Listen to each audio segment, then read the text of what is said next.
할렐루야. 오늘 말씀은 나인성 과부를 온전케 하시는 주님의 말씀에 관한 것입니다. 지난 새벽기도 토요일 날 나눴던 말씀은 주님께서 거라사 광인을 회복하시고 깨끗하게 하시는 그 내용의 말씀을 나누었습니다. 내용적으로 볼 때 흐름이 그 내용과 또 이어지는 부분이 있기 때문에 오늘 이 말씀을 같이 나누고자 합니다.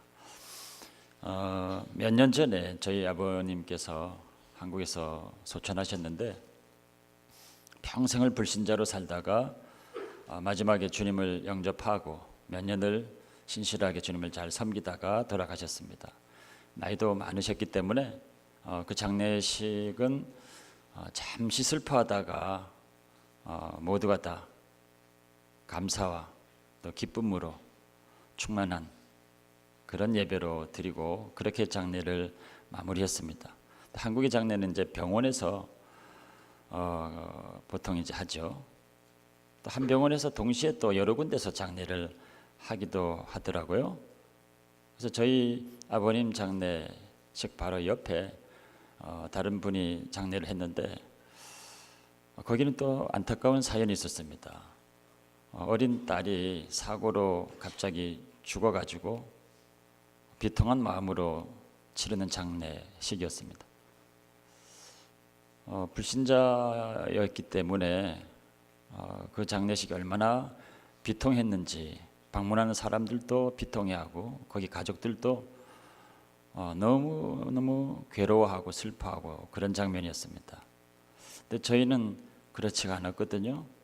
근데 그런 믿음을 가지고 또 그런 하늘의 소망과 기쁨을 가지고 그분들을 어떻게 위로할 수가 없었습니다. 위로할 능력이 없었기 때문에 그냥 안타깝게 바라보고만 있었던 기억이 있는데 오늘 이 본문의 말씀은 주님께서 가버나움이라고 하는 곳에서 백부장의 하인을 고치고 이적과 능력을 체험한 또 많은 무리들이 같이 충만해가지고 주님과 함께 나인이라는 성으로 같이 걸어갑니다.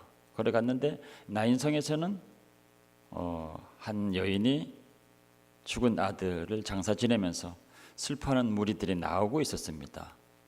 그래서 주님의 그 기뻐하는 무리들과 또 나인성에서 나오는 그 장례식의 비통한 슬픔으로 가득 찬 무리들이 이제 만난 겁니다. 근데 주님이 그들과 만나니까 그 비통한 무리들을 다 회복하셔서 오히려 기쁨에 넘치고 감사와 기쁨이 넘치는 그런 사람들, 그런 분위기로 바꾸어 주셔서 모두가 다 기뻐하게 되는 그런 장면이거든요. 우리는 할 수 없었던 것을 주님은 그렇게 하시더라 이 말이죠. 그 장면이 이제 오버랩돼서 기억이 납니다. 주님께서 공생애를 사시면서 많은 사람들이 주님께 찾아오기도 하고 주님이 찾아가기도 하고 그러셨는데 그렇게 주님을 만났던 개인적으로 만났던 많은 사람들 그 사람들이 주님의 공생애 기간 동안에 우연하게 만난 것이 아니라 주님께서 그들을 아시고 각 사정을 아시고 주님이 찾아가셨다고 하는 사실입니다. 세례 요한이 사역할 때는 세례 요한이 메시지를 선포하면 많은 무리가 무리지어서 모였습니다. 그 무리에게 말씀을 선포하기만 했죠. 그러나 주님께서는 여러 사람들을 각 사람들의 사정을 헤아려 보시고 각 사람들을 직접 다 찾아가셨습니다. 발로 다 걸어가시고 찾아가셔서 그 모든 사정들을 듣고 헤아리시고 고쳐주시고 그러면은 주변의 사람들이 은혜가 돼가지고 같이 무리를 지어서 같이 움직이고 하다 보니까 그 무리가 커져서 큰 무리가 되기도 하고 그랬죠. 주님은 늘 사람들을 찾아다니셨습니다. 여러 사람들을 다 만나셨습니다. 그 모든 만남이 다 주님의 섭리 가운데 이루어졌던 것을 보게 됩니다. 수가성 여인을 만날 때도 주님께서 일부러 사람들이 가기 싫어하는 그 지역을 사마리아 지역을 굳이 고집하면서 이리로 가자 해가지고 가면서 그 여인을 만났던 겁니다. 토요일 날 같이 말씀 나누었던 그 거라사 광인도 제자들을 재촉해서 밤에 피곤하지 우리가 빨리 이 밤에 저 바다를 건너가자 해가지고 재촉해서 갔던, 그래가지고 만났던 사람이 이제 그 광인이었거든요. 오늘 이 본문에서 주님이 나인성에 도착할 때까지 출발 지점은 가버나움이라고 하는 곳입니다. 이 가버나움이라는 곳에서 이 나인성까지 거리가 약 25마일 정도 됩니다. 우리 교회에서 한 25마일 정도 되는 거리면 어디쯤인가요? 한 25마일 정도 되는 거리에서 사시는 분들 어떤 분들이 있습니까? 많이 계시죠? 거기까지 저보고 걸어서 신방 오라고 하면 제가 갈 수 있을까요? 근데 주님은 걸어서 가셨습니다. 한 번만 그런 것이 아니라 주님의 공생애 3년여 공생애 동안에 온 유대 땅을 주님은 다 걸어서 다니셨습니다. 모든 필요가 있는 사람들을 다 보시고 그들을 다 만나시고 그리고 그들을 다 회복하시고 공생애를 마치셨습니다. 사랑이 없으면은 할 수가 없죠. 그 걸음걸음을 통해서 만났던 사람들 다 주님의 사랑 때문에 주님의 사랑으로 그들을 만나신 겁니다. 저 어릴 때 기억을 해보면 중학교 1학년 때 저희 지역에 한 중학교가 있었는데 그 중학교에 오는 학생들은 몇 개 마을에서 모인 학생들입니다.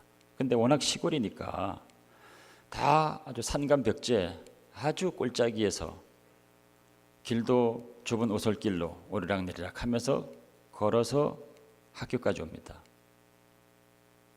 상당히 먼 거리였던 것으로 기억이 되는데 중학교 1학년 때 담임 선생으로 오신 분이 대학을 각 졸업하시고 오신 젊은 선생님이었는데 그분이 참 사랑이 많으셨습니다. 제자들을 너무 사랑하시는 분이었는데 오셔서 그 산간 벽지에 거리도 먼 곳에 그 오솔길에 있는 그 작은 집들을 다 찾아다니시면서 뭐 말하자면 신방을 하신 거죠. 다 찾아가셔서 부모님들을 만나고 학생들을 어떻게 지도해야 될지를 또 가르쳐 주시기도 하고 가정의 형편들을 다 또 헤아려서 어떻게 아이들을 지도할지를 일일이 다 그렇게 하셨던 정말 사랑 많은 분이셨죠. 나중에 정말 세월이 많이 지났을 때 어쩌다가 연결이 됐습니다. 전화를 한번 드려봤더니 제 목소리도 다 기억하고 제 어릴 때 그 목소리도 기억하고 또 그때 행동했던 뭐 여러 가지 시시콜콜한 이야기들을 쭉 하시는데 저도 잊어버렸던 이야기들 다 기억하시더라고요. 정말 사랑이 많으신 분이었구나 탐복하게 됐습니다. 그렇게 사랑이 많으시니까 그 꼴짜기 곳곳에 집을 다 돌아다니면서 부모들을 다 만나셨구나. 근데 주님은 공생애 내내 그렇게 하셨습니다. 그보다 더 먼 거리를 더 뜨겁고 먼지 나는 곳에 내내 그렇게 걸어 다니시면서 다 사람들을 만난 거죠. 정말 사랑이 많으셔서 그렇게 모든 사람들을 만나고 구원하시고 고치시고 그렇게 하신 거죠. 육신적으로 많은 어려움을 갖고 있던 사람들이 주님께로 다급하니까 많이 찾아오기도 했습니다. 주님 찾아가신 적도 있지만 그런 경우는 너무 다급하니까 주님을 찾아온 적도 많죠. 그러나 마음에 큰 고통이 있었던 사람들, 마음의 짐이 무거웠던 사람들은 잘 찾아 나오지 못하고 움직이지를 못합니다. 오히려 그런 사람들은 움직이지를 못하죠. 그런 사람들은 주님이 꼭 찾아가셨습니다. 꼭 찾아가셔서 다 일으켜 주셨습니다. 그 가운데 오늘 본문에 나온 사람이 이제 그런 사람입니다. 마음 가운데 어려운 일들이 여러 가지가 많이 있겠죠. 그러나 살아보면서 가장 마음 가운데 큰 고통을 느끼는 경우가 자녀들을 잃은 어머니의 마음이 아닐까 생각해 봅니다. 제가 사역하던 교회에서 그런 분이 있었습니다. 정말 사랑하는 아들이었는데 병을 고치려고 병원에 갔는데 결국 그러지 못하고 죽어서 나왔습니다. 너무 충격을 받으셔가지고 울지도 못하고 한동안 지나다가 나중에 울음이 터졌습니다. 걷잡을 수 없는 울음이 터졌는데, 그리고 또 이제 매주 예배드리고 아들이 묻힌 곳을 매주 가서 꽃을 놓고 오는 그런 분입니다. 그 아픔이 얼마나 깊었는지 잘 극복하고 계셨지만 그래도 늘 힘들어하신 부분이 있었기 때문에 제가 많이 위로하고 또 기도해드리고 많이 했지만 그 깊은 아픔을 다 헤아리지 못하고 떠나왔습니다. 10여 년을 그렇게 기도를 해드렸지만 그래도 다 헤아리지 못했던 부분이 있습니다. 오기 직전에 또 잘 아는 어떤 사모님이 정말 귀하던 딸, 정말 평생의 자랑으로 여기던 딸이 어느 날 사고를 당했습니다. 주님께로 보내고 나서 망연자실한 그분을 어떻게 위로할 방법이 없었습니다. 정말 위로하고 싶었는데 어떤 말로 위로해야 될지 말이 생각이 나질 않아서 그냥 기도만 하다가 또 이곳으로 왔습니다. 성경에도 주님께서 태어나셨을 때 헤롯의 칼에 죽은 많은 아이들이 있습니다. 그 여인들의 그 통곡 소리를 미리 예레미야 선지자가 예언했습니다. 라마에서 통곡 소리가 들리니 라헬이 위로받기를 거절하였도다. 그렇게 예언합니다. 세상의 위로로 위로가 되지 않는, 그래서 위로받기를 거절했다는 표현을 쓰는 그런 경우들입니다. 그런 경우들이 있죠. 본문에 나오는 이 나인성 과부가 그런 사람입니다. 사회활동, 여성이 사회활동할 때 하기가 참 어려웠던 때에 과부로 살게 됐으니 그 자체로 너무 힘겨운 삶이었는데 사랑하는 독자, 그 아들이 갑자기 죽은 겁니다. 얼마나 참담하고 마음이 괴롭고 큰 슬픔에 잠겼겠습니까? 이 장례식을 치르면서 사람들이 같이 관을 메고 나인성에서 나오는데 아무도 그 사람을 위로할 수가 없죠. 그냥 같이 관을 메고 따라갈 뿐입니다. 사람 위로로 위로가 되지 않는 이 상황입니다. 여인은 유대 장례는 그날의 장례라기 때문에 죽은 그 아들을 보면서 내내 통곡하면서 우는 그 울음소리를 주님이 들으시면서 25마일을 가버나움에서부터 걸어서 거기까지 간 겁니다. 가서 이제 그 여인을 만나게 되는데 만나면서 주님께서 많은 말씀을 하지 않았습니다. 몇 마디 말씀을 한 것이지만 그 여인의 깊은 아픔이 치유가 되고 회복이 됐습니다. 주님이기 때문에 가능한 일이 일어난 것입니다. 우리도 상황은 다르지만 여러 크고 작은 아픔들이 마음 가운데 있을 수 있습니다.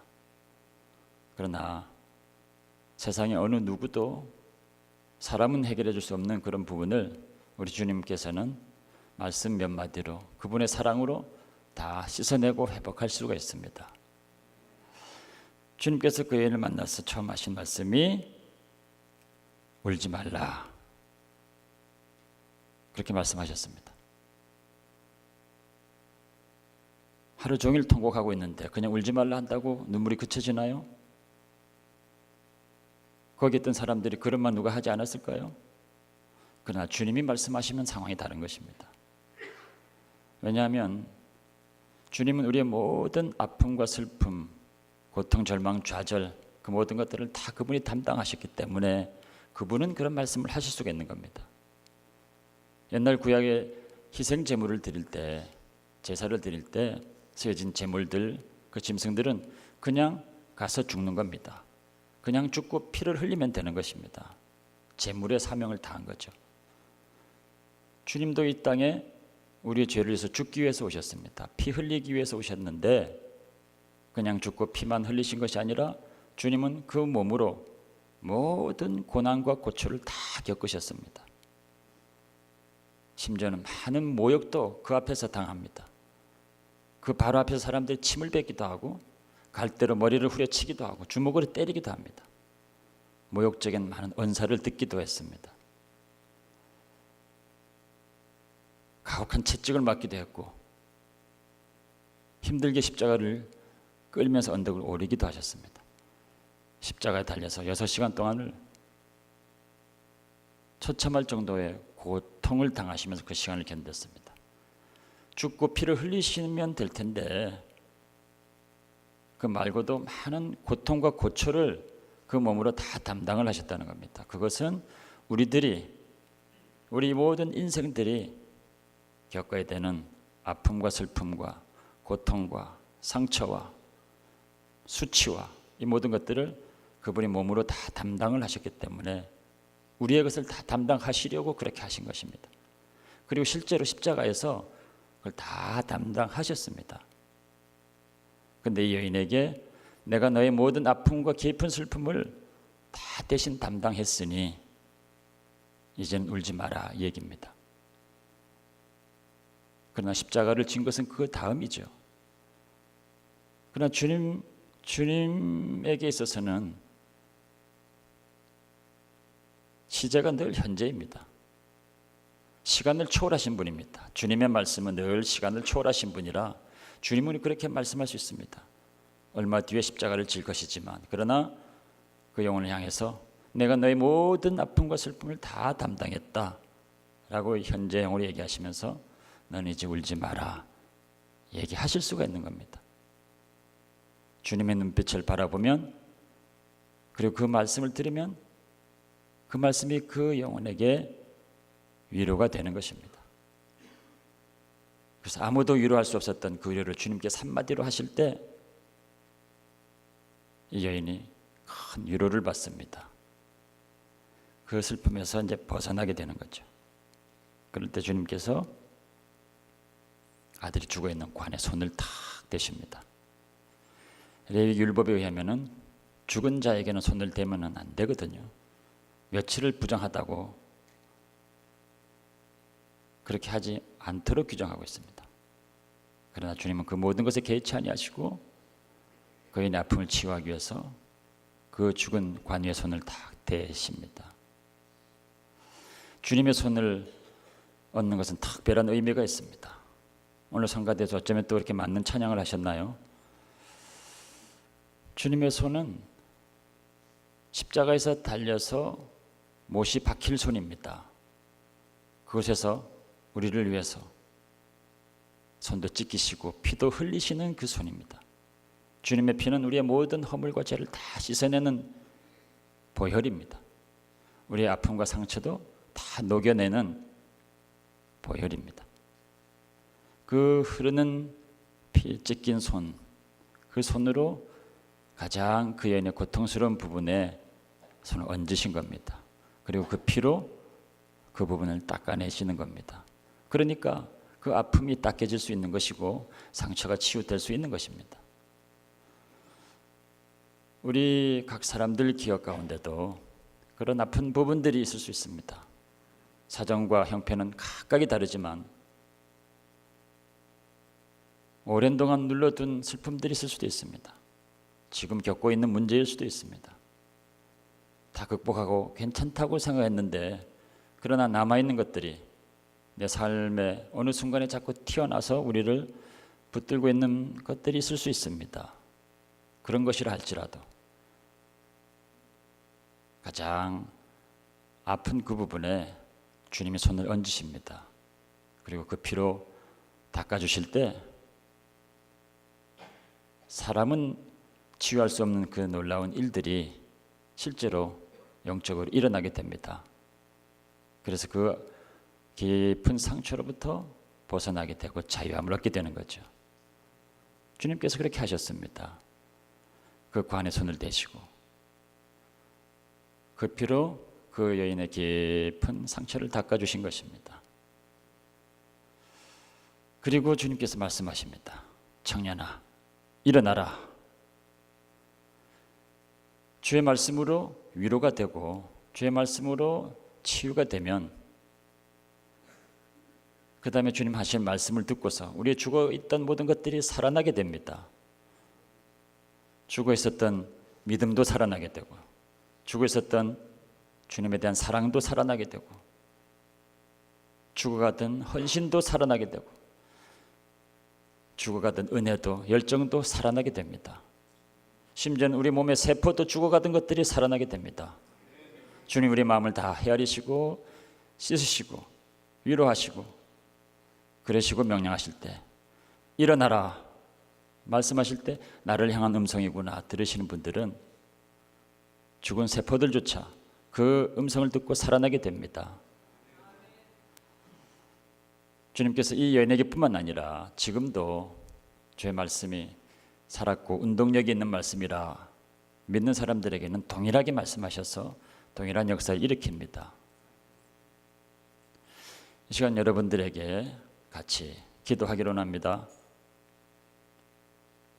동일하게 주님께서 말씀하셨던 그런 내용으로 여러분들을 위해서 기도하고 스스로도 기도할 때 그런 일들이 일어날 수 있기를 원합니다. 피아노하고 키보드를 반주해 주시고요. 마지막 찬양을 반주해 주시고 다들 눈을 한번 감으시기 바랍니다. 주님께서 온 유대를 걸어서 주님 앞에 나올 수 없는 사람들을 다 찾아가셨다고 그랬습니다. 여러분들에게도 지금 여러분들을 사랑하셔서 여러분들을 찾아가셔서 지금 여러분들 앞에 주님이 계시는 것입니다. 여러분들을 만나시기 위해서 여러분들 앞에 주님이 계십니다. 한없는 사랑으로 여러분들을 바라보시고 여러분들 삶 가운데 있었던 깊은 말 못하는 그 아픔을 안타까움으로 바라보시면서 주님께서 말씀하십니다. 이제는 울지 말라 말씀하십니다.